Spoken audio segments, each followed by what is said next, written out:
మనం వాక్యంలో చూసినట్లయితే వాక్యం ఏమని చెప్తుందంటే వెనుకున్నవి మర్చిపోవాలి. అంటే ఇప్పుడు మనం నూతన సంవత్సరంలోకి అంటే 2026లోకి వచ్చేసి 1 నెల అయిపోయింది. అంటే 31 రోజులు ఆల్రెడీ అయిపోయినాయి. 1 సంవత్సరం అంటే 2025 కూడా అయిపోయింది. మనలో చాలామంది ఏం చేసామంటే గతంలో అంటే గతం ఉంది కదా, 2025 ఉంది కదా, ఆ 2025 నుంచి 2026కి మన బాడీలు మాత్రమే వచ్చినాయి. అంటే మనం మాత్రమే అడుగుపెట్టాం ఫిబ్రవరి నెలలోకి. అంటే జనవరి నుంచి ఫిబ్రవరికి మనం మాత్రమే అడుగుపెట్టాం. కానీ మన మనసు, మన ఆలోచనలు, మన ధ్యాస అంతా కూడా గతంలోనే ఉండిపోయింది. అంటే ఎందుకు ఉండిపోయిందంటే గతాన్ని ఇంకా మర్చిపోలేదు.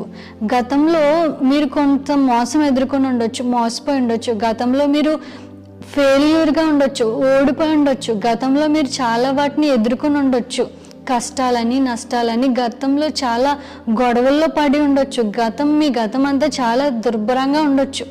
కానీ ఆ గతాన్ని మర్చిపోయి ఇప్పుడున్న ప్రజెంట్లోకి రాకుండా ఇంకా గతంలోనే ఉండిపోతూ, గత కాలపు ఆలోచనల్లోనే ఉండిపోతూ ఇప్పుడున్న ప్రజెంట్ ఉన్న ఆనందాన్ని, ప్రజెంట్లో ఉన్న ఒక స్వేచ్ఛని కావచ్చు, దేవుడిచ్చే కృపని కావచ్చు అనుభవించలేకపోతూ ఉన్నారు. కాబట్టి దేవుడు ఈరోజు మాట్లాడుతూ ఉన్నాడు కదా, వెనుకున్నవి మర్చిపో.